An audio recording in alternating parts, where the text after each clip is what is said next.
I really wanted to speak to you about Decoded Magazine and reporting and journalism within the electronic music scene press.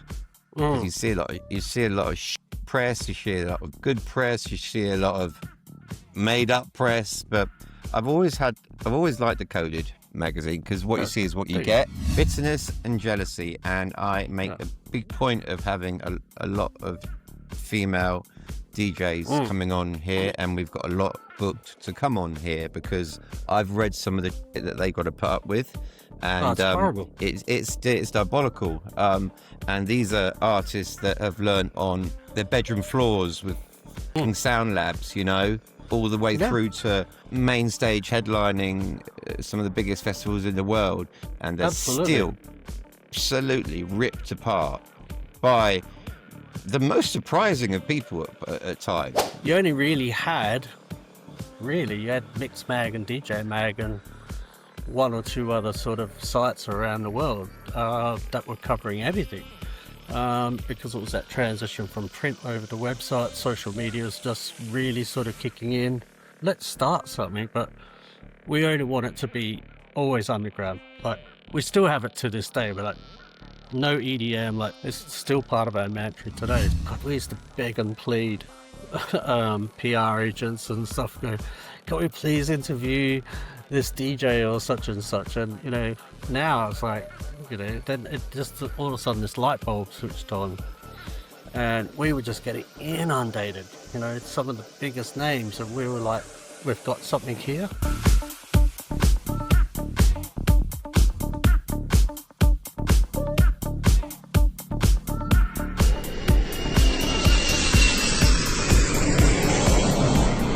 Damion, thank you very much for joining me from Australia. For some reason, I thought you were in the UK still, which is bizarre. I don't know why. I'm always back and forth. I actually fly back.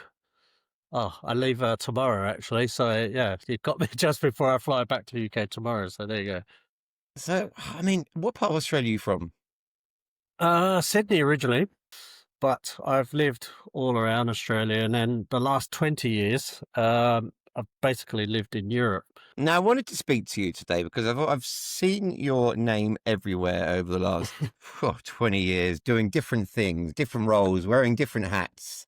All good things, What though. are you? What do you do? If you were to sum yourself up to one of our guests that had never heard of you, what would you sum yourself up as? I would see you as like, you're more of a digital reporter now, aren't you? You have a website and you have multiple hats though, don't you? How would you describe yourself? Yeah, I guess, I mean, for me personally, I just absolutely just love the music. You know, I've been professionally a professional journalist for 30 years now.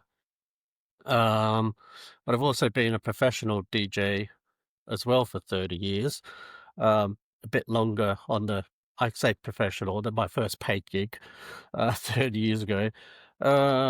You know, I was doing it much earlier, back in, say, 92 or whatever it was. So I've worn plenty of hats. You know, been promoter, done nights at Ministry of Sound in London, done, you know, made money, lost money, like every other promoter would say. It's like legalized gambling sometimes.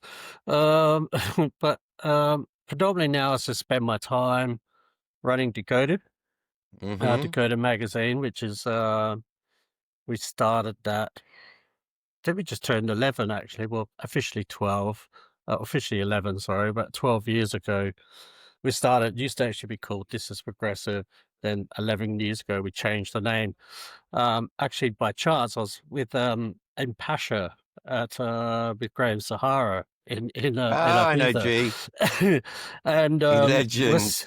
we're sitting by the pool, and he's going, I love it. I love what you're doing. I love what you're doing. He goes, but the name, we need to change the name. And I went, okay. So I just made the call on the spot, just came up, we changed the name, and we never looked back. So, you know, that was just over 11 years ago. That was, yeah. So Yes, because I haven't spoken to anybody I don't think I have, in the press journalism world. And that's what piqued my interest about speaking to you today, because I've seen you all about, and I wanted to understand the challenges that you guys have within the electronic Yeah. world, because obviously it's gone from very quickly to print to digital to AI, in the flip of a switch. Yep. I mean, we have had websites up until the helpful content update, which was a few years back now, Mm. which literally destroyed all our traffic, and then AI come in literally straight after. Yep. So I understand the challenges of running an online platform, and it would be the same for you in music. There is a huge amount of challenges to Yep. keep a website in front of people's eyeballs now. Yeah. So that's what I wanted to speak to you about today, really. Yeah. I mean, the challenges are there just like anybody else. I think from when we started to where it is now, the explosion of um, blogs to bigger sites like ours to smaller sites. I mean, you look at Bicep; they started off as a blog. Um, to where they are now, there's just such an explosion. It, you know, there's times when you just go, oh, the algorithm changes constantly, whether it's social media or Google changes it. Like one time we actually had one of our writers had an affected laptop once. Oh, Got access into our website and shut us off air for about 6-7 weeks. So we've had ups and downs and stuff like that, but we're the same as any other business. But I think for us, we've not tried playing that game. Do you know what I mean? So we're not Mix Mag, we're not DJ Mag. We've never wanted to be those. So for us, it's just finding our niche and just keep doing that, stay true to it. Whereas I see a lot of magazines, they've tried to chase this. And I think, say 12 years ago, 11 years ago, I don't know if you remember the clickbait wars, mm. where you had every sort of magazine at the time were just doing so much clickbait, and we just kind of went, "Ah, that's just not us. We've never engaged it, don't want to do it." But I'm starting to see that all come back again. Everyone's sort of trying to gather attention. Everyone's trying for the next biggest thing, and you know, we're not a tabloid magazine either. So we don't cover anything to do with you know such and such. Got caught drinking with some supermodel. Like, we don't care about that stuff. Yeah, yeah, So yeah. that's not our target audience. We don't care. So Proper news. I mean, because we obviously we see a lot of copycat news now. And people, other magazines, including the big boys, will rip off an article that they see literally word for word, we've and had print that a it, lot. and not credit and not credit them. Yeah, And it we used happens to have that a lot. more. Yeah, Yeah, it still happens. It still happens. mm, I'm friends with some of the big um, music magazines, and they've kind of changed the nature of their content now, yep, because they were just getting sick of getting it. They'd post something, and within 24 hours, it would be reposted on the majors, yep. where they've got the footage firsthand because they're on site. Now, let's go take it back a step. Yeah. What got you into music? The big question. Uh, well, I mean, I was always really into music. I believe it or not, I actually used to be really into hip hop and stuff. Okay. And I was a huge fan of it. Typical young. This was like 88, 89. You can tell by the grey beards. Yeah, I'm still Yeah. was a teenager those days.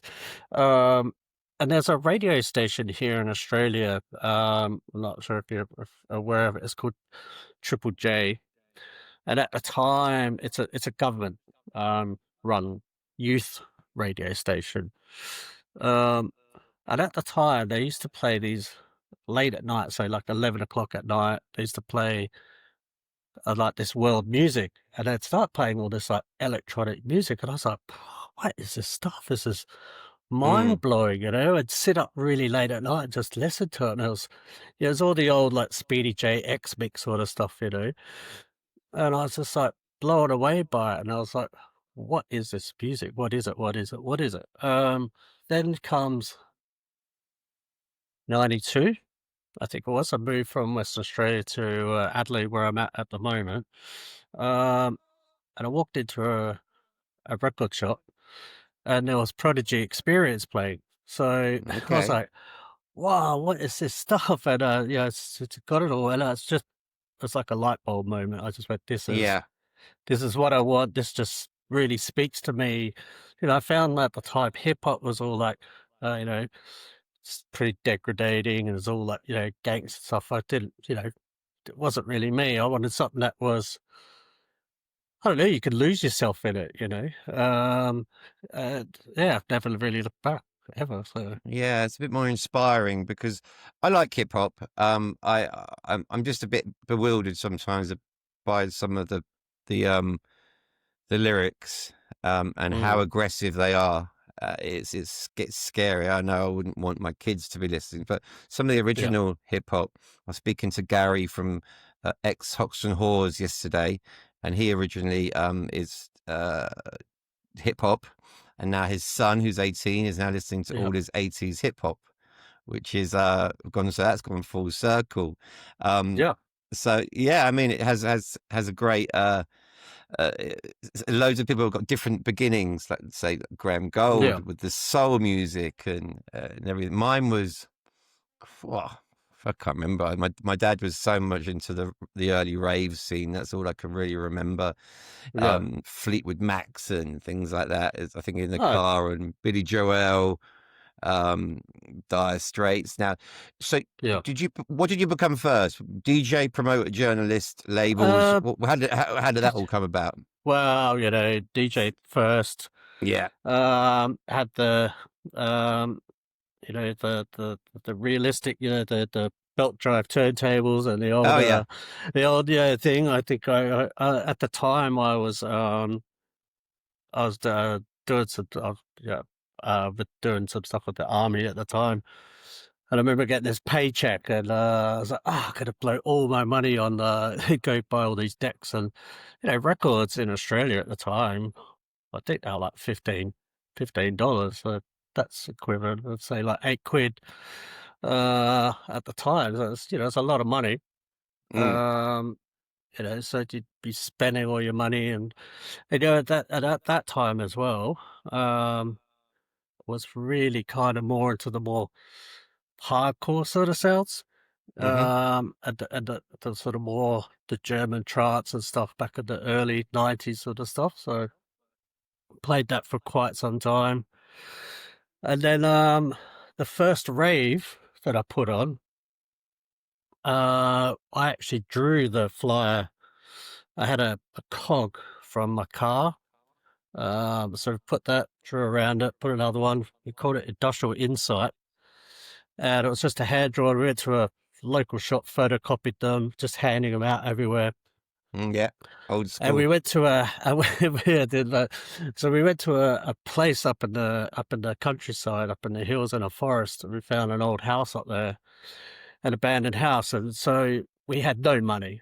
I think we spent all our money on the sound system. I think I like 5'5", 5'5" stacks at the time, and so we had no money for lighting and stuff. So we're like, okay, what are we going to do for lighting? So we're like, I know, why don't we get those orange workers flashing lights? What you get on the workers. So we would drive around for weeks late at night stealing all these Yeah. flashing lights and stuff. And so we put those all up. I think we had enough money for one strobe machine. I think that cost us back then like £10, $10 to hire, and a smoke machine which we stuck up the chimney. The drum and bass room, we had a camo net. We went into the forest and we just stapled it all over this like room and that. And then so the one room was just flashing orange workman lights with the smoke machine coming out the chimney and a strobe light, and then the drum and bass room was just like, and it became legendary. And I actually bumped into a guy, well, I think about 10, 12 years ago. And I don't know how he recognized me, but obviously we're all older now. And he's like, I still got that flyer. I still got that flyer. I'm like, no way. So, yeah, You but know. it was kind of that dark road everyone goes down into promoting and stuff. And and I loved it. It was such a big high because, nightclubs in Australia at that time, especially where I was, weren't really playing any sort of the music Mm, that I was into, so we didn't really have an outlet to do it. So to be able to put on a party and do that was like great fun. So fantastic. I remember the days of the camo nets, and we had parachutes. We yeah, used to yeah, use double on the parachutes. parachute. Yeah, double Yeah, on we the used to parachute as well. parachutes, camo nets. We had some crazy stuff. But yeah, no, that was well back in the '90s. Now, Yeah, um, I really wanted to speak to you today about Decoded Magazine and yep. reporting and journalism within the electronic music scene press. Because Mm, you see a lot of shit press, you see a lot of good press, you see a lot of made up press. But I've always liked Decoded Magazine because what you yeah, see is what you do. get. And I've followed it a long time. Um, so tell me more about it. So tell me why did you Uh, start it? When did it start? And where are you going with it? yeah, so, um, I'm going to be it putting all actually, the links and everything in the comments below, by the way. So if people yeah, aren't familiar so with it. I think I was, at that time, I was partner of a record label, in London, and I was playing a lot around at that time. I was doing like Brixton O2 and all that sort of stuff, and Ministry of Sound and all that sort of stuff. All those days, I was playing Tech House or something back then. I can't remember. And I met this guy called Des Pearson, a Brummie lad, who used to play a lot like good grief parties and stuff like that. And we got chatting, and we kind of said, "Hey, wouldn't it be great if we run a magazine?" Now, I used to obviously been a journalist for ages and run print magazines, like small street press magazines and stuff. But you know, with websites now, it's just so much easier. So I was like, "Yeah, we should do something." We're really at that time EDM was really kicking in.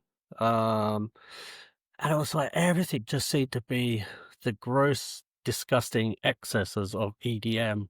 That American, that just overwhelming, sort of horrible sort of thing. And it's not who we were. Yeah. We came from the underground, and we're just like, this is really just horrible. But there was no voice.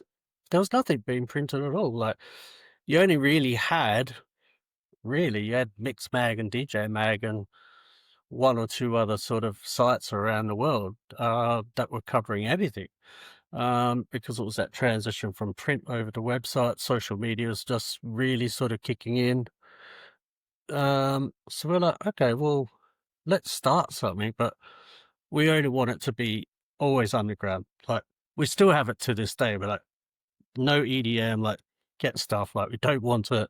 It's still part of our mantra today. So we always went, rather than most websites, like most magazines are like this, all the big names up there, all the little guys down here really don't get sort of talked about. So we said, well, let's flip it, let's give everyone else a voice.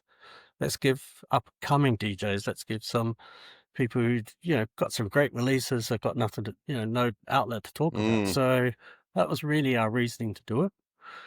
Um, and that was, that was 2013 at that time. So It's even more appropriate today than it is than ever, because if you see the top notch of the DJs that are playing at these festivals, it's the top 1% all the time that you're yeah, seeing across uh, the board. And the little guys ain't getting anything. They ain't getting any coverage, yeah, any reviews. I don't think levels of management helps. And the bookings that festivals are doing, they're just so similar all the time. So I think yeah, it's as relevant as it's ever been, what you're doing, yeah, giving them a yeah, voice. yeah. I think so. I think the one thing we've noticed since when we started giving up and coming artists a voice to when we started, everyone was really excited, like, really appreciative, like, oh wow, this is really great, thank you. These days with the kind of a newer generation of artists, DJs coming through, there's a level of expectation that they should be treated as like some sort of rock star DJ with their interviews already, and that they're quite nonchalant about. They could just push their weight around and stuff. So I think that's changed a fair bit in giving people a voice. I think there's this. Yeah, I think there's a bit of an attitude shift in the newer sort of I'm DJs that nervous of come through. interviewing.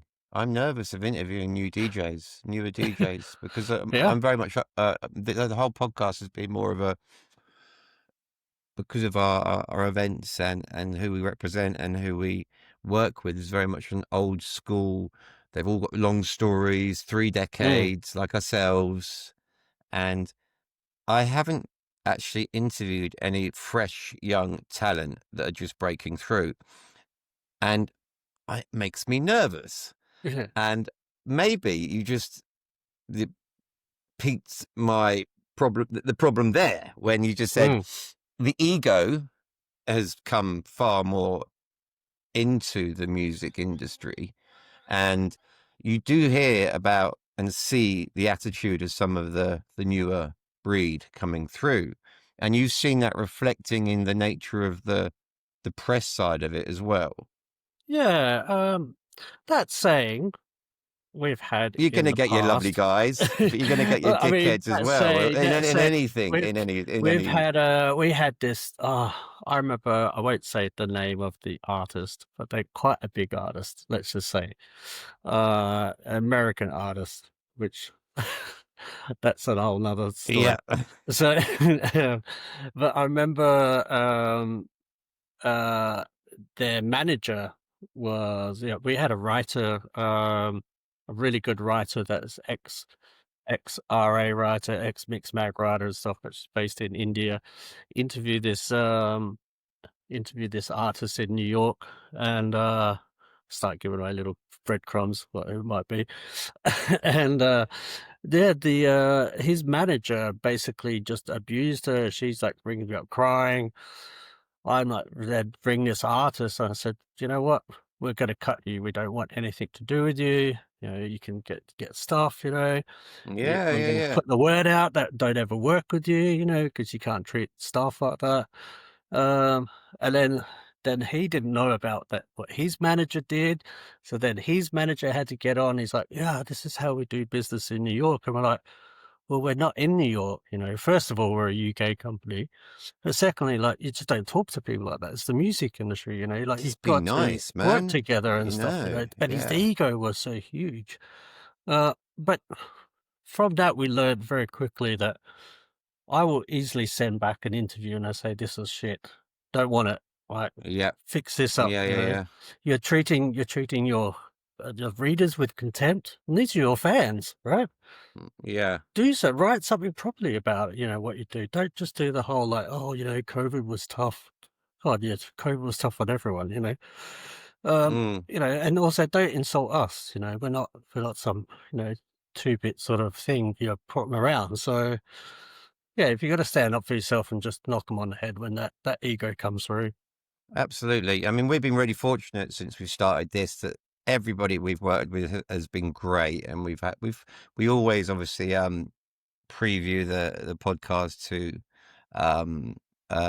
whoever we're working with, and we delete anything that they don't think is appropriate or they want us removed, or because and everyone has been lovely. But yeah, I am a little bit more anxious of talking to the newer breed, because firstly I don't know as much about them, and second of all our audience probably won't know as much about them. But I still want to give them a fair bite of the apple, because I'm also a very big believer of breaking new talent. I think that breaking new talent is incredibly important, and I think breaking new talent for the right reasons is very important. And I don't mean like breaking talent by ghost producing a load of tunes, taking the fucking credit and then becoming a world famous artist from it. That's bollocks. There is so much talent out there that is being overshadowed, and this keeps on coming up time after time after time in every bloody podcast.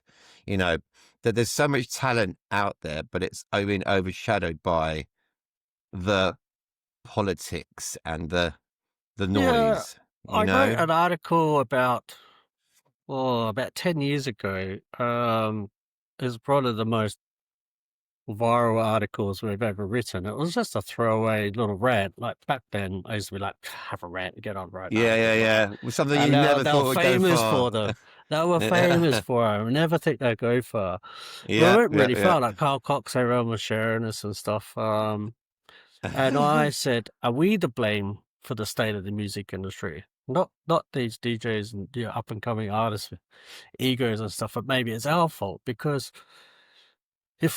when I remember when I was first sort of playing, and I was much more into the harder sounds and trance and stuff like that. I remember the sort of clicky techno group. They're all like, oh, this snobbery, like, oh, where it's this elitism, and it really turned me off techno at the time, because I was like, I liked the music, but I didn't like all the elitism that went with it, and I just thought it was just crap. And it really got me thinking that, if we turn our back a lot on these younger kids, or anyone up and coming, it's our fault, really, because we can't complain if then they go off and start doing all this, which we think is just crappy ego behavior, because we're not taking the time out to sit with them and go, hey, look, this is what you should do. Take them under our wings a little bit, guide them a little bit.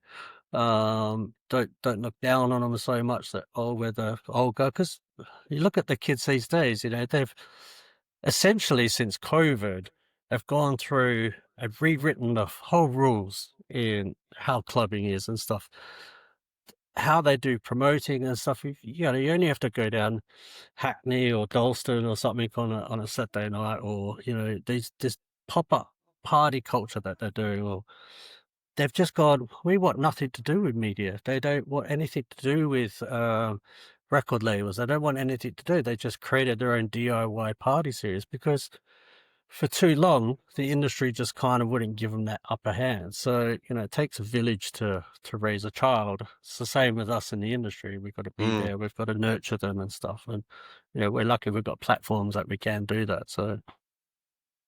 And how did with Decoded, was it just a passion project at first, or was it just something that you wanted to take into like more of a global platform? I think we went into it being a little bit naive, to be honest. There was a group of us. It wasn't just myself and Daz. There was Ian French, Mick Finucane, Jaap Lickhardt, and Simon Huxtable. I was the only one out of all of us that actually been a proper writer and journalist. So everyone just were so passionate about music, though, that I want to write stuff, and it was great. And we made some real mess ups and stuff. But as we were finding that it was just taking off, because we were the only ones really talking about stuff that everyone was really passionate about, like progressive house, or some really proper underground techno, or something that's going on.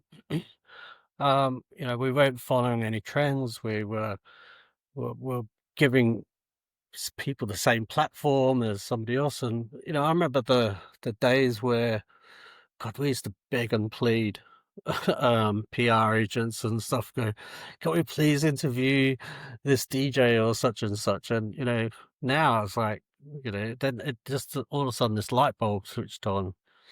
And we were just getting inundated, some of the biggest names. And we were like, yeah, this is amazing. Like, we felt on top of the world.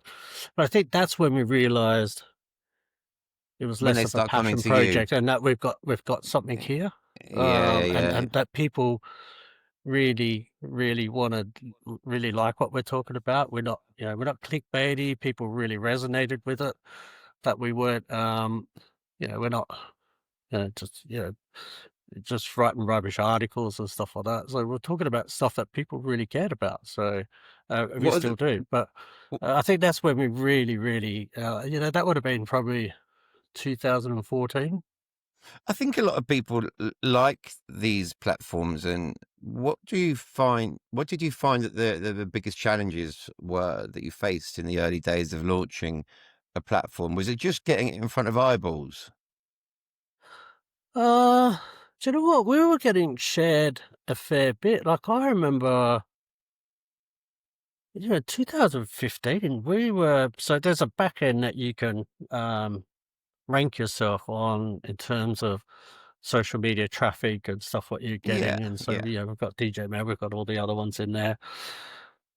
Yeah, we were sitting on 20, 30 million organic social reach a day. We've never ever once paid for any advertising to this day, still not done it. People were naturally wanting to share our content. That's great. That's So, great. but the biggest thing we did find, and you don't get it anymore, but um, a lot of artists and a lot of PR agents or a lot of booking managers or whatever venues were going, they weren't interested in you because we're a print magazine. So they're like, oh, because this is really just the really start of digital magazines now. Mixed Mag's fully digital now and stuff. And, so even though you had the likes of RA really at the time wasn't, but they were kind of moving more into editorial. That was just for ticketing. So yeah, for us was the biggest thing. Like most people, like, oh well, you're not a print magazine. Come back to us when you do something print. Or I still got this question the other day from someone in the US going, "Have you ever thought about doing a print magazine?" Are you serious? It's 2025. You want to do a print magazine? Yeah. I think still DJ Mag still do it, don't they? And they do a small percentage. Small run, yeah. And they do a DJ Ibiza magazine, but for a month or two. But yeah, I remember them. They used to be loads from all the way from Eternity or Unity or God. Yeah, I've still so got many. boxes of the old ones and stuff from the early 90s and stuff packed away in the garage. And then you have the DJ production ones like in Future Sounds and all of those as well. And I used to even write for Ministry magazine, print magazine. I've got copies. I used to write for them back in the old days. Full of them, weren't there? Shelves full of them. Yeah, I've got boxes of all the print magazines I used to write for and stuff. But yeah, people don't want them anymore. What's the first article that you wrote? Do you remember the first article that you wrote? That was of any importance whatsoever? I was just chatting to a friend of mine the other day, actually, because I wrote an article the other day about the old rave mixtapes, right? Yes. I think I read it because you were saying how much they might be worth. Yeah. And, oh God, they're worth a fortune now. But my mate and I are chatting. Actually, one of the old owners of. I'm not ignoring you, but I have. Hold on.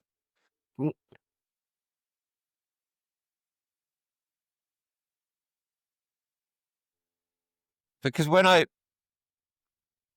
read your article, I was just like, I've got the old Dreamscapes. Oh, they're worth a fortune. The Dreamscapes, all those. Yeah, they're worth an absolute fortune. Those. There's actually, if you read the article, you can go on there and you can get the value of your. I think it's called Rave Tapes. I've got them all. Or something like that. Right, there you go. I had loads of these. And this particular one, I actually bought 9 years ago off of eBay. There you go. It's probably about worth a fair quid now. Yeah, no, I'm a very big Dreamscape fan. I love Dreamscape, and actually, good news, Dreamscape's coming back. They're doing a one-off. In May, I believe.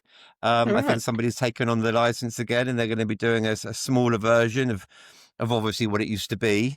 But all of the old ones are coming back now, aren't they? Because I think Well, the old there's a school, they big rave. They know how to rave still. And as you said, yeah, the youngsters absolutely. have changed that whole perception of what a party is into a Well, show. they also the youngsters really love anything 90s. You know, the Gen Zers who are coming through are actually trying to switch off from being online as much, and they want to go back to 90s. They're picking up those 80s, 90s sounds. Wow. And they're trying to emulate them, and they're not I being don't like the blame them. millennials and stuff. So, but circling back on for the first interview, just what made me Yes, think of sorry. Dreamscape Yep. was Hixie was my Yeah, first yeah, yeah. I think interview, I've got a right? tape of his here.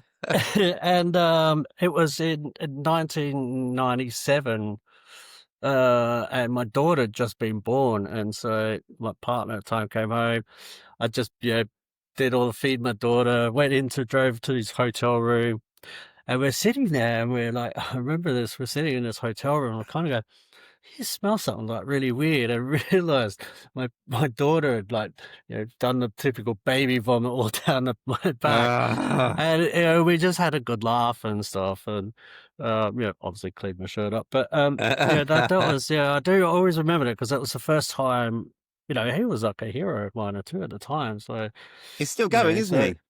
yeah, so yeah, I do always remember that. I think I remember one of the first paid writing gigs I got. I think it was like $70 for 100 words or something like that.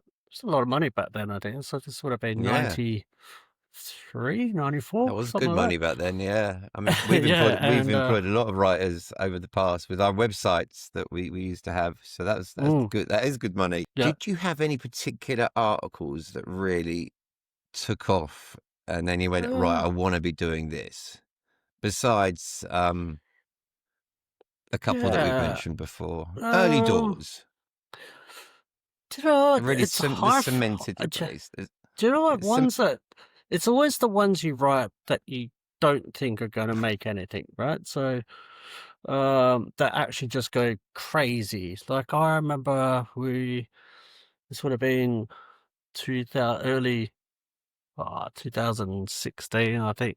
It was a throwaway thing. I literally had probably written about 300 words for this article. It was nothing more, nothing less. It was just I saw a really cool YouTube video. I went, yeah, I'll just gotta embed it in, write a couple words about it. Didn't think anything of it. Turns out it got picked up by this American radio station, one of those KLLP, whatever it is, whatever. They were talking about this article.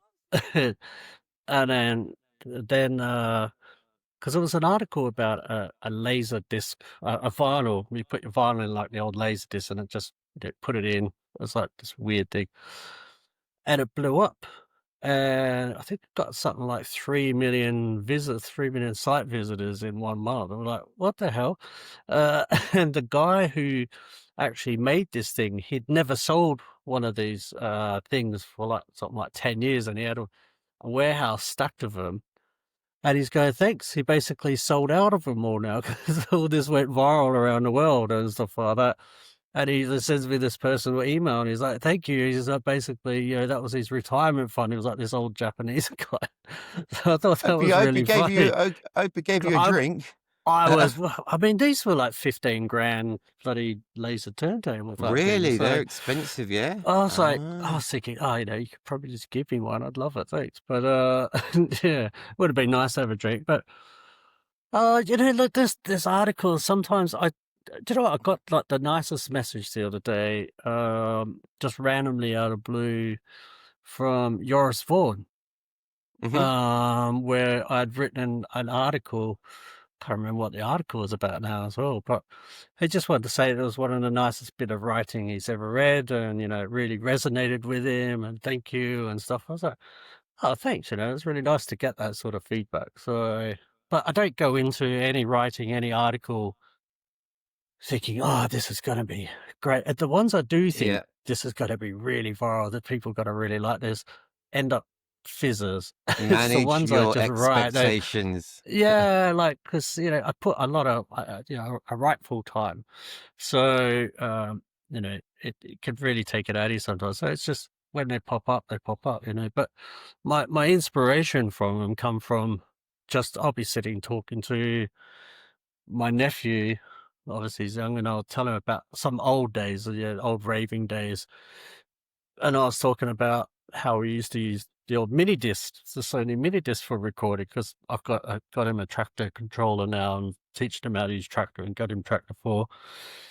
And I said, oh, the old days we used to have mini discs. So I went, I'm going to write an article about mini discs. So, and then that went viral, So just little things, you don't think you're going to do something, but I find inspiration in just conversations I have with friends. So it's still like it's still working the same. I mean, because obviously we publish a huge amount of social media posts, and it's always the ones that you never think that are going to work actually start flying. And then look at the Ibiza Boss story from the summer. Geezy, don't give a fuck. He's having a laugh.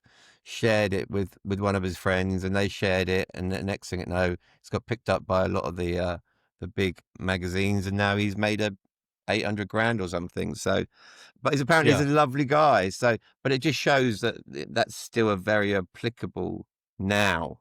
It's it does luck. happen. Yeah, it does happen. There's pure luck. You got Fish Octagon as well, right? So I do notice now. I think my Instagram feed is full of about 50 other people doing the same sort of thing now. But the Beat the Boss guy is an interesting one. So I've got a love-hate sort of thing with it, because obviously in Decoded we're so anti-EDM and that commercialization, and I've got nothing against him, whatever.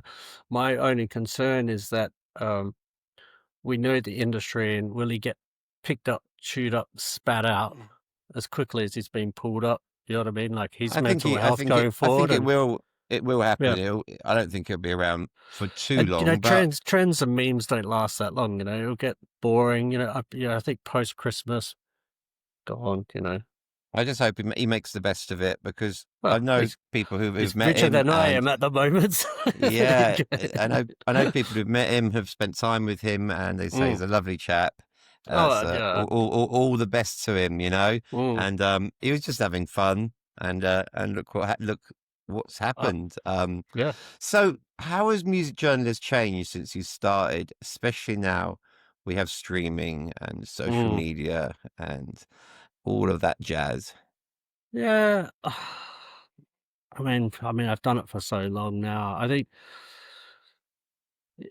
for one, the money's not in it like it used to be. It's very difficult for people want to be a music journalist, but the payments for them, they're just not there, because if a print magazine's gone away, that advertising revenue that's feeding each publication, which you can basically, when you do print mags, if you got 30 pages of adverts at 15 grand a pop, what your structure is going to be. And it's very easy to hire on writers and say, this is what you're going to do, and we've got this X amount of budget and we can go forth. But when you do it with digital, adverts on websites, we don't do them because there's no money in it. So you don't do AdSense or anything? No, like we that? don't. We don't bother. I mean, that's interesting. There's no money in it. There's no money in it. Yeah, you're looking at a 0.002 cents for 1,000 clicks, whatever. We'd have to. Do you still write in an SEO manner? Yeah, format? we do. Are you SEO trained? Yeah, we do. I mean, I'm a marketer by trade. Yeah. So, before that, I've been a global marketing director and stuff for some really quite big brands. So, but I mean, we do have a partnership with Meta. We do get paid through Meta. So for us, it's much easier. Yeah. We have this pre COVID. For us, it's much easier to do media partnerships for festivals and stuff, and everyone wanted it. But I remember that. Post-COVID, everyone, God, the whole media landscape sort of crumbled. That's when you saw all these sort of mags and stuff crumble and everything go down. There wasn't many left of them. Same with festivals. So the writing has had to change a lot because in terms of journalism, I still prefer writing a long form journalism, right? I like it. I like doing it. Our target audience is a 30 plus crowd anyway. So, we don't need the attention span of say 10 seconds to get something across the line. And so, but that's where it's changed. See, so a lot of people don't want to read, or a lot of younger people don't want to read. They just go instant. It's got to be on a reel. It's got to flick through. Sometimes I even catch myself. It might be a 30-second reel, and I go, it's too slow, boring. Quick another one. I go, what am I doing? I'm doing exactly what I despise people Disposable. doing. So, yeah. I mean, that's the thing. The writing is become disposable. There's some great journalists out there and some great writing pieces. I've seen some amazing pieces before, and I do like to contact out those writers from other magazines or other editors and say, man, that's an amazing piece that you did. Thank you. But a lot of people don't realize a lot of us editors and stuff are all quite good friends, so it's not like at dawn we all have pitchforks and have a fight. Sort of like, It's unusual in the music industry. So we're all pretty good. I think it's a craft. It's a dying craft, but we're storytellers at the end of the day.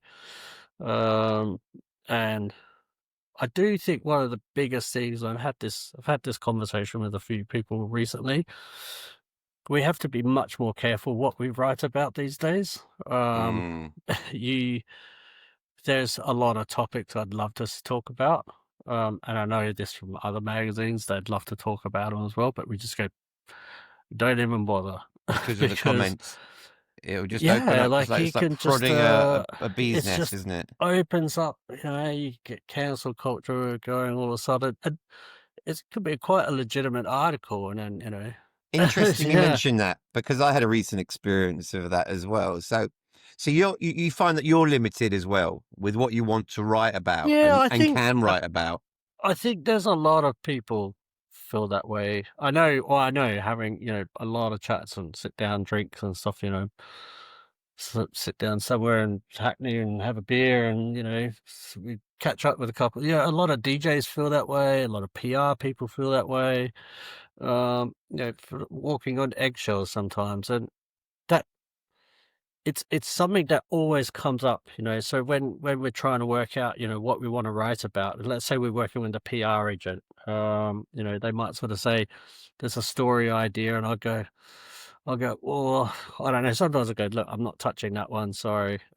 But we've been accused of stuff before in the past, and luckily we had a lot of people on our side and stomped it down really quickly, but it kind of got washed away very quickly. But, we'll get told, oh, why don't you write about enough females and stuff? And we go, well, we treat everyone equally, it's just whatever comes over our desk at the day,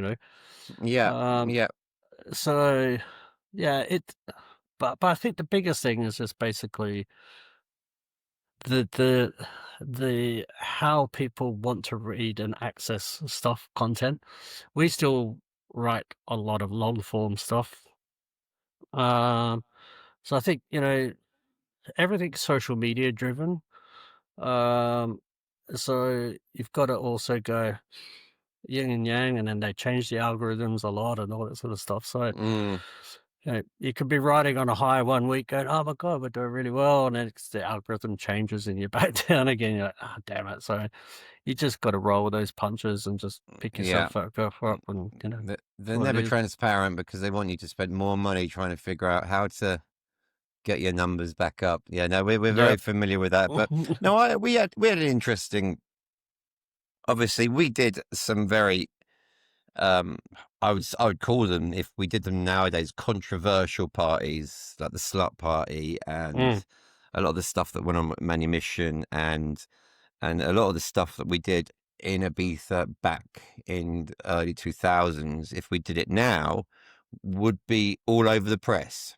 And I'd probably be in jail for a lot of the stuff that we did. And the whole landscape has changed. And I remember this was just before I went to Ibiza. It was like an Ibiza group. I can't even remember what it was about. I don't want to prod that nest again either. And I was a throwaway comment. I've got a bit of I've got a bit of a just a sense of humor, you know, but an old school sense of humor. And it was an off the cuff comment.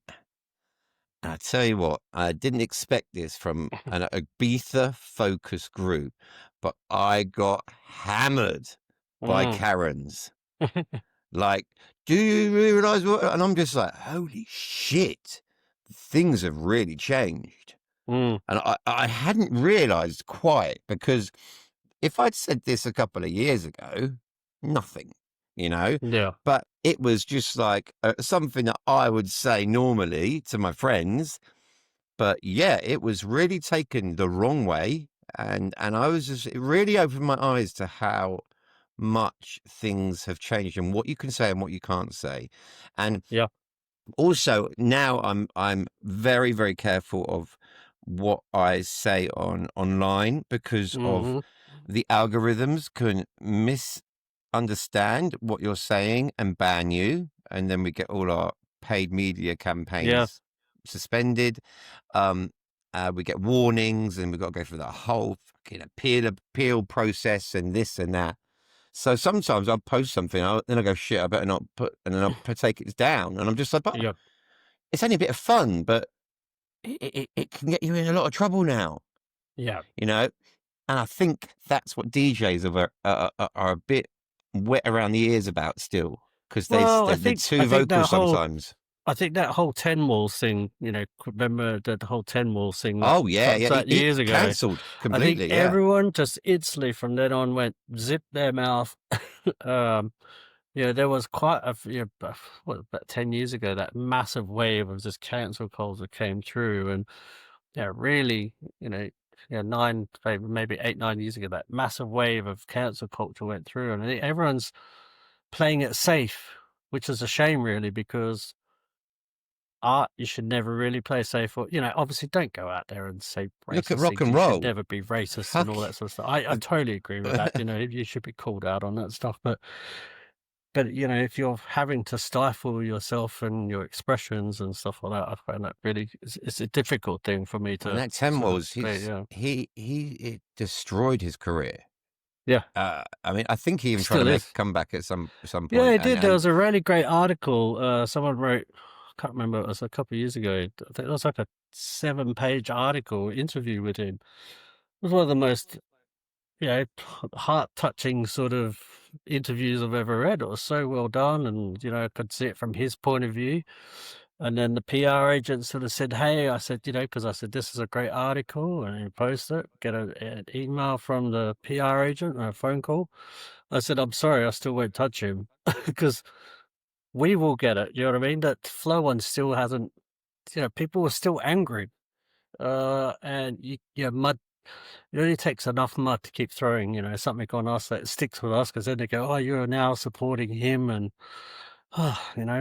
so it is it's a tough walking thing on eggshells. Every editor's, got to go, can we take the heat, so. Yeah. I mean, because obviously we run a lot of events, and we can get like 1,000 great comments, and then you'll get those 10 people that have had a shit night, and then they'll just start going off on one, and that will be what I focus on. I'll be like, really? And then the negativity will start, and then the 10 people that didn't like that night will start this almighty thread about why they didn't like the night, and all of a sudden the algorithm pushes it to the top of the thread, and you're like, shit, I think.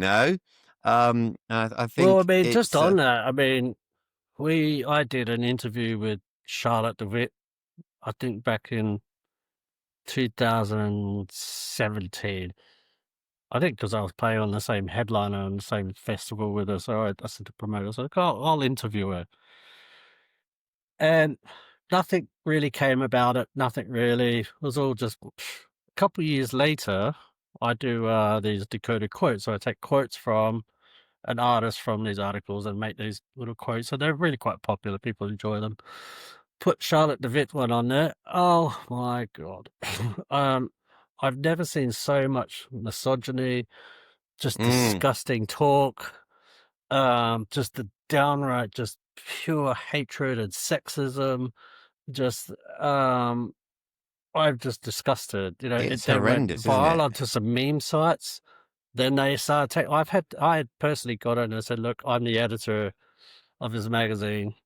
What you guys are doing is wrong." You know, like, put myself above and go up to the defender. I said, "This is just a female DJ." You know, like. Look, you can attack someone's art like their craft. If they're a bad DJ, you call them out for a bad DJ. I don't really care, right?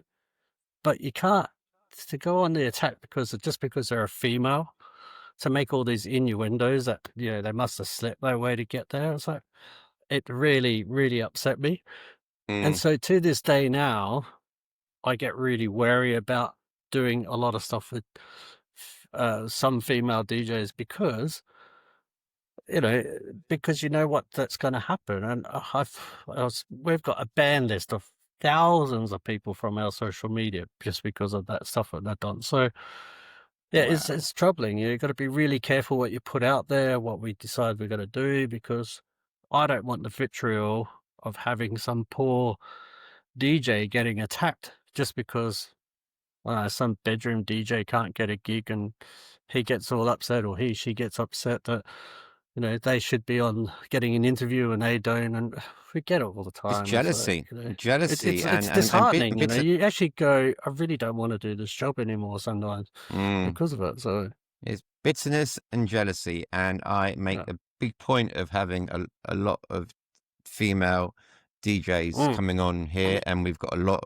booked to come on here because I think they have a voice, and I've read some of the shit that they got to put up with, and it's horrible. It's diabolical. And these are artists that have learned on their bedroom floors with fucking sound labs, all the way through to main stage headlining some of the biggest festivals in the world, and they know their art better than 99% of the people out there, and they're still absolutely ripped apart by the most surprising of people at times as well. And I'm very much, I like to defend them. That I know, Yeah, and it's some of the times you find it's just the male DJs that don't get the DJs, or frustrated ex DJs who are no longer relevant, or those that just it's never a whole made mixture. it, never made it. Yeah, the ones who never made it. Yeah, they're the ones. No, it is eggshells. It is eggshells. But no, we've got loads of female, not just DJs, but people who work in the industry as females coming onto this particular podcast over the next few months. So may I ask how? Because obviously it's all digital. How big is your team? Do you have a small team? Well, so about 2 years ago, I bought out the magazine from the other owners. So I really sort of took it all on my shoulders while I was working out a kind of a new direction. Funny enough, fly out back to London tomorrow. Is to bring on a whole new team. So currently we've got teams in the US, teams in Australia, writers everywhere.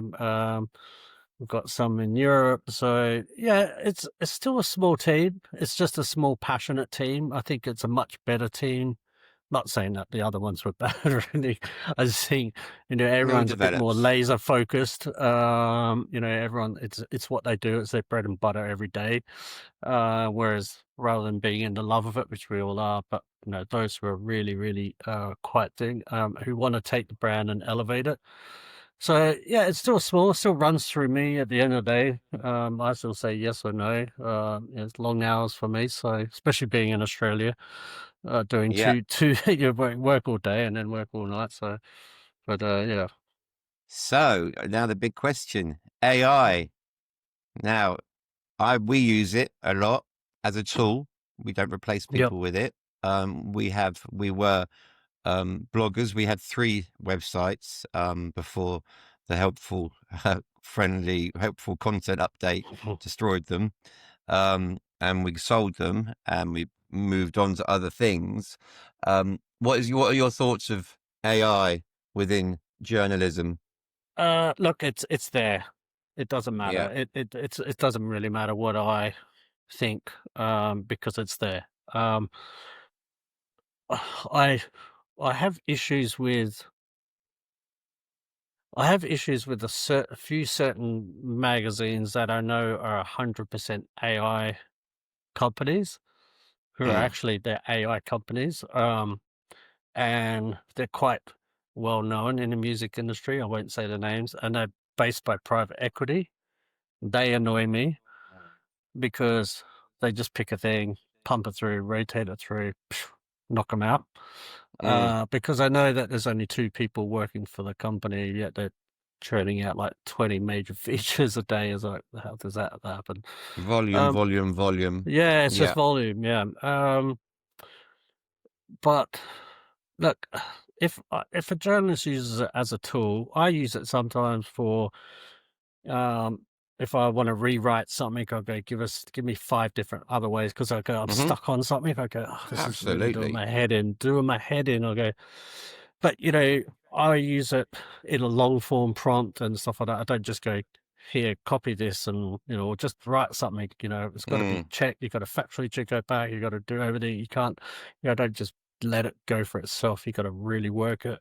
I think my AI prompts is usually about a full A4 page anyway of what I've prompting it to Good, do. good. You're using it So properly, and yeah, so you use projects to learn yeah, off I do each it as other. a Yeah, project. Yeah, and I keep yeah, layering yeah, them and yeah. layer them. So it's not just a dump and boat.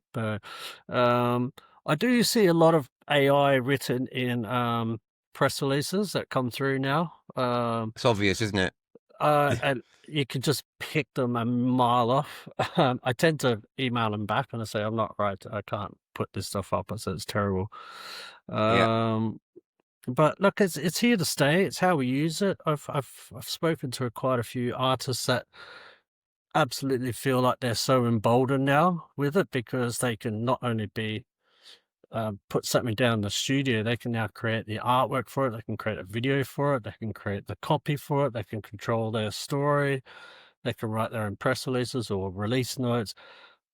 I think that's amazing. It's kind of the switch from analog to digital, or from CDJs to tractor and stuff like that. It's It's such a the huge internet's been technological too. it's Yeah, it's like a internet's been sync button reinvented. for us. It's You great. know.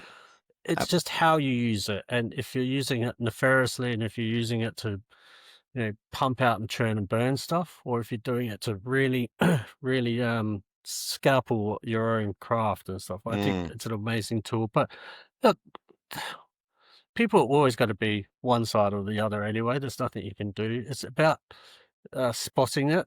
But I can't get on Facebook and go, check out this article. It's totally written by AI and this kind. yeah, yeah, That's salty tears. I can't do that stuff. yeah. So I mean, we use it as a tool. We use mm, several different methods to as you say, scalpel mm, to craft our work so it's even better. And yep, also we use it for processes, yep, automation. We can have emails that are sent out automatically. We can have yep, this done automatically. We can have it ideation is a great thing. It can yep, give us so many different choices, and when we're stuck in a problem, because we've taught the system to understand our personalities, who yep, we are, what we are. We've fed them the information. We've given them questionnaires about us. mm, It knows us, and it goes, I'm in a situation. What do I do? And you can yep, literally ask the most intelligent person in the world, which they are, what they would do in that situation. And Yep. sometimes you just sit back and you go, "Ah, okay, I get Yep. that." Yeah. And then you take it on board, you know. But sometimes you think, "But what the hell? What are you on about?" You know, Yeah, I this mean, is as what a it do. marketer, I mean, before we used to call it big data and all that sort of stuff. There's all these different things. So I've worked in it for quite some years, and in some form of it, we just call it AI. A lot of stuff that's AI now is just still marketing automation and stuff. So for me, I've always True. used it as a tool, Yeah, yeah. So There has. I know how to use it properly and stuff. And I do see things like I actually went on to Suno the other day, to Hmm. have a, I was thinking about writing an article and I went, well, I've really got to get in there and have a good play with this stuff. And I was really, really shocked at just how good it is, really how good it is, Yeah. and what you can do with it. Like you could basically, if I say, look, I want to make, you know, Paul Van Dyke's For an Angel. I take Paul Van Dyke's For an Angel, upload it into Suno, and say, make me a track that's pretty similar, everything, blah, blah, blah, and it knocks it out in 2 minutes. I went, this is crazy. I think we're going to see that a lot. I think that's where you're going I to start seeing it a interv- lot.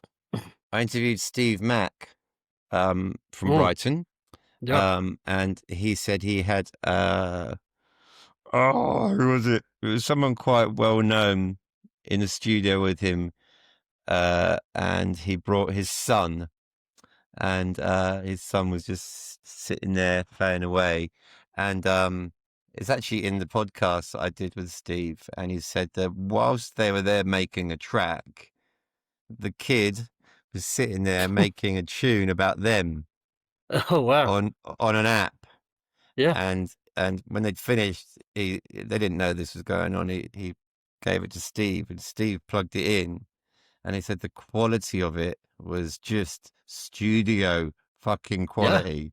And he Absolutely. said Yeah. he even compared some of the bass lines that he uses to test stuff against, and Mm, he goes, it nailed it, you know. yeah. And this is a kid, 15 years old, and it was just like a rapping song. I think it's more. We talk more about it in Steve Mack's podcast. But he said it's scary shit, man. He goes, Yeah. who I forgot who was with, but someone just turned to him and went, "You still with this, Steve? Sell it."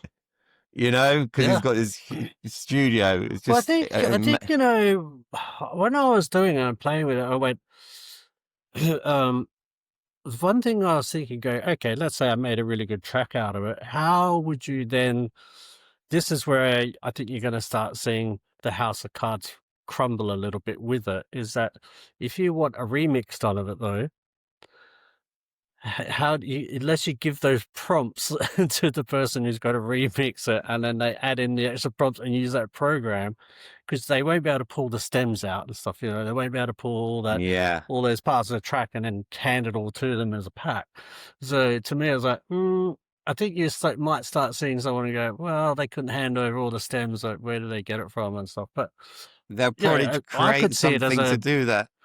I mean, as a DJ, like, I was looking and go, well, I could just actually create some really good easy loops, like some bar loops and stuff like tracks, so I could use it like on Tractor and make like decks and add another stems in. I was like, it's quite cool, like pretty interesting. But So if you could change one thing about the music industry at the moment, would there be anything in particular that you would really want to change? no, no, I think it's all cyclical. I try to explain to everyone all the time. I said, look, if you're not liking what's happening in the industry at the moment, just wait another year or two. It will change. It will keep going through another cycle. Yes, House very music will much so. be, if you're really worried about X DJ getting all the PR attention at the moment, so don't worry, they'll fall out of flavor in the next 6 months. Someone will come along and pay somebody else some extra money and then to go. But if it's supposed to be anything, I guess it's the money. It's the money behind the scenes. Like if where there's a lot of, don't want to say the word corruption or whatever, but there's a lot of money gets changed hands and who gets to be who and all that sort of stuff. They're quite well known DJs who they're not booked, they're not managed by a DJ manager anymore. They're managed by a PR agency. Mm, And it's a shame, that from what the EDM world was, when Silliman came in and he, famously wrote, $100 million worth, 100 million or 1 billion dollars worth of checks and bought up all these companies and did all that sort of stuff.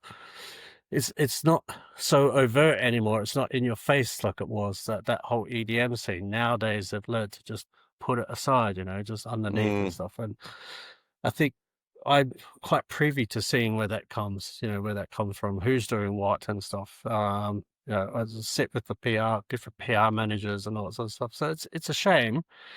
There's a lot of jaded people in the industry, I think, at the moment because of it. I think, from an older generation, but I don't know. I think, though, personally, the youth coming through at the moment are just nailing it. I'm in such awe with them. And they've got that whole DIY ethos of putting parties on and stuff like we used to when we were young. And I good, love it, good. I just love it. I just Yeah. think they're our saviors. I've really got a lot of faith in where we're going. Music Yeah, wise, because but yeah, you never know where the music's going to go. I mean, I mean, I'm not. I mean, my personal opinion with the music industry is I think everything's too expensive. And I think yeah, we've outpriced. That's why nightclubs are closed because the yeah. DJs, the clubs can't afford the DJs anymore. Also, Mm, Instagram is not clubs are just not an Instagrammable position where people don't want to be Instagram or TikToked in the same venue week after mm, week. But the pricing of artists and the pricing of everything that comes along with it is mm, so high that it's just too risky for promoters to put on events, and that's why festivals are so prominent now, but they're so mm. risky. Also, what's going on with the scene in Australia? You're having a bit of a tough time over there from your, is it Sydney? That Yeah, you're, yeah, Sydney had the lockout laws brought yeah, in. I yeah. think it was like I've been 2000 reading and about that. when was it? 2000 and 2008, 2009. Lockout laws got brought in where basically you weren't allowed back in. So sort of rewind it a little bit. There was, a lot of people always say, "Oh, must all these dangerous animals in Australia and stuff. You must be really scared." And I said, "No, the scariest thing is walking past a pub and some drunk dickhead coming out of there at 11 o'clock at night. That's the most scary thing because we had a lot of problem with people with alcohol and just starting fights and one punch sort of king hits, and we had a spate of deaths that happened. Um, and ironically enough, it had nothing to do with nightclubs, but it was a pretext for the pearl clutchers. And so they just brought in these massive draconian laws, and they were trying to do that all around Australia at the time, but every other state kind of either watered them down or just rejected them. But yeah, basically you weren't allowed to go into, if you leave a venue at 12 o'clock, you can't come back in, lots of stuff. Venues had to close at something like 1, 2 in the morning or something like Oh, that. just when it's It getting just going. killed it. They were just cracking down on everything. And then, then they kind of, let that go a little bit. And then COVID hit. So that then shut them back down again. But then they kind of had a bit of a war on festivals and that as well. And, a couple of my friends recently, the police sting these festival promoters with a massive bill. So Mm, they go, hey, that's kind of like a bit of a mafia mob thing. It's like, what? That's a nice festival we've got there. It'd be a shame if you weren't allowed to run it because you're not paying us, $100,000 to put policing there. When they've got their own security and everything, the yeah, police come in and they kind of say, well, we're going to say no to this festival unless you pay us 100 grand, yeah. some up to 250 grand. It's a lot of festivals have folded. It's a shame. It's made it very difficult. It, Australian government, politics in general is quite conservative. Australia is quite a conservative country, as much as everyone thinks it's all home and away and laid back, and so it actually can be quite conservative and a bit of pearl clutching and stuff at the same time. So yeah, it's a battle that I remember in 93, 94, marching on the streets back then when they were trying to shut down raves and stuff, and marching onto the steps of Parliament House and stuff. So it's a battle. It's always a battle. UK had their own thing. Every country's had their own thing. So yeah, and I've been I don't think it's really that much different to everybody else. But it is Sydney that's especially been in the news, isn't it? Yeah. It is Sydney, because I've been following some of the politicians and some of the things they've been saying, and I'm just like, oh my God. And because obviously we were hit by a lot of the law changes in Ibiza, so we were really hit hard. So I kind of sympathise very much so with what was going on in Sydney. So and it's damaging for tourism, like I think there's, I mean, it's not going to stop me going, but I think, at some points I've sort of sat there and went, oh, why bother going out this season if they're going to be all that draconian, and, when people start, I mean, we're okay. I mean, we know we can read past that and fine, but for a lot of young people who think, hey, I want to go out partying or stuff, and if they think, oh, well, if clubs are going to shut at 1 o'clock or can't, what do you do? Bars, they're like, what's the point, So absolutely.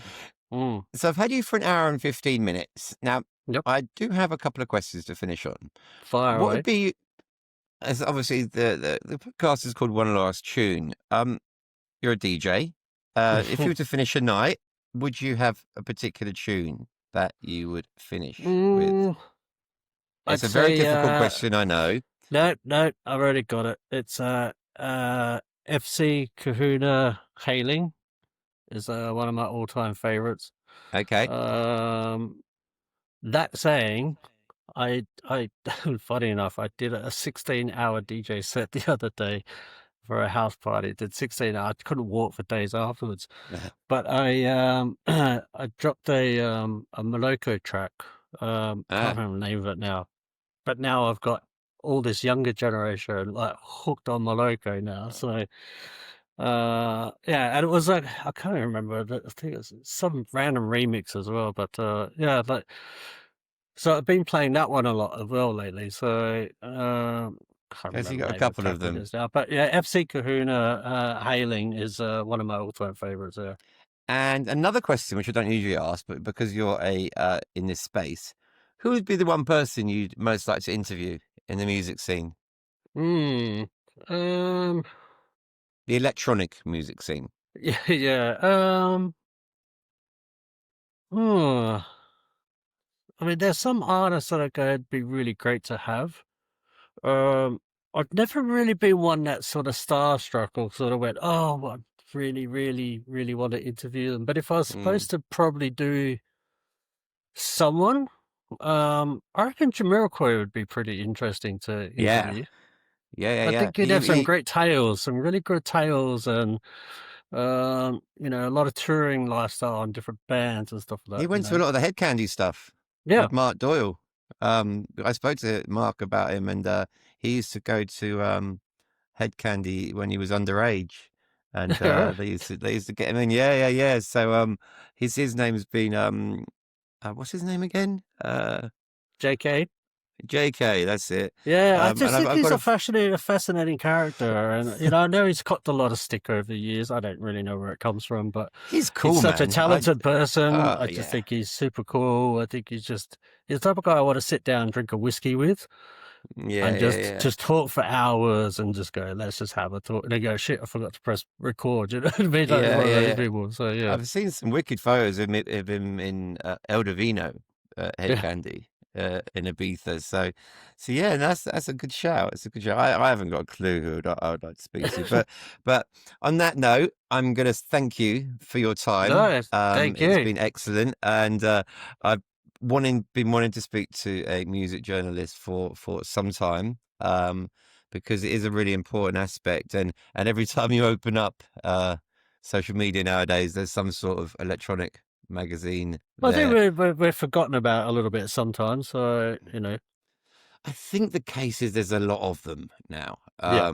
and they're all using AI. Well, a lot of them are using AI, and they're just churning out whatever they see. There's a couple in Ibiza that are just dreadful. I mean, and also there's a lot of the music magazines that will just hit negative articles for Yeah, well, clickbait. that's just to drive traffic for them. Yeah, I mean, and I mean, it's just a like, lot of them are what I call them sojos now, just social journalists. They're more focused on just writing something for social media or, a TikTok or, video thing rather than they're not proper journalists in the sense that, if they're going to sit down and write a big, in-depth sort of article, they wouldn't even know where to start. So, yeah, you've got that, but they're the new generation. I get it. It is what it is. So, I sometimes think, God, have you got anything nice to write? yeah. Because Well, we never do and anything negative. I don't like negative writing. So if you don't want to write it, no. if you don't like them, just don't talk about it at all. We keep away on this podcast from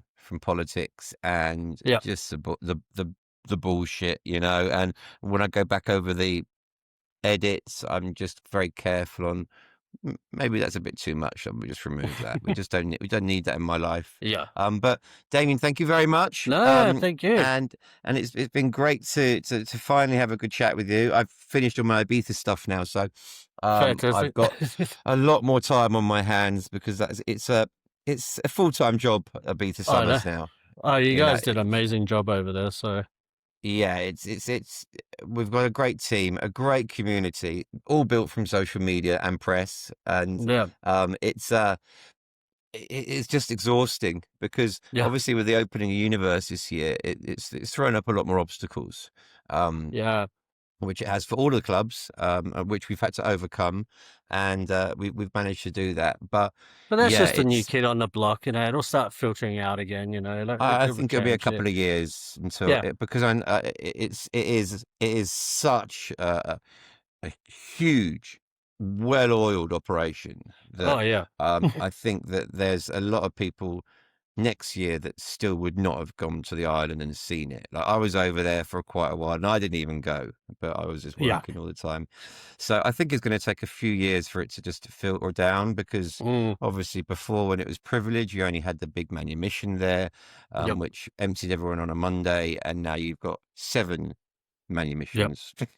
Which should take that's sort of those sort of numbers, every single night of the week. So they know what they're doing. And I think it will take a couple of years for it to smooth out and for other clubs now to find a new positioning in the Ibiza market. I think Cova Centre and stuff are doing really well. They've kind of nailed it. Who have?